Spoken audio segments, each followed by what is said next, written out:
By now it's become clear to anybody who's watching and listening to what's going on in Washington that the question of whether the Russian government, maybe at the behest of Vladimir Putin himself, hacked into U.S. computer systems in an attempt to influence the U.S. election is not going to go away. There will be investigations, there will be Intelligence Committee investigations in Congress, and there's going to be a continuing investigation in the intelligence community itself and the executive branch.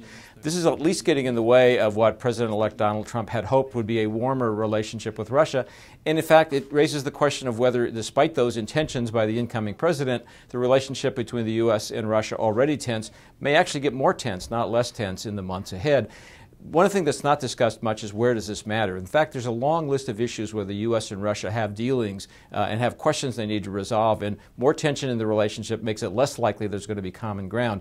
Those issues start with Syria and the Russian attempt to help the Syrian government survive, to work with Iran and Syria to defeat the Islamic State, and whether that effort can be made jointly with the U.S. and with the incoming Trump administration.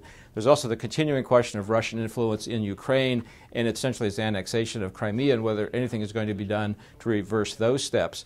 There's also the question of whether the U.S. sanctions that have been imposed on Russia because of its actions in Ukraine are going to be kept in place, or in fact are going to be stiffened in the weeks and months ahead.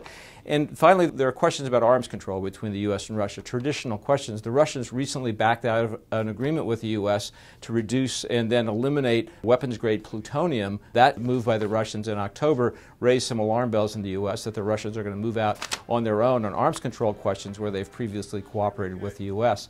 So this issue of tensions with Russia is not just a political issue in the weeks ahead. It's an important issue that has to do with the foreign policy the Trump administration can or maybe cannot pursue the way it might have wanted.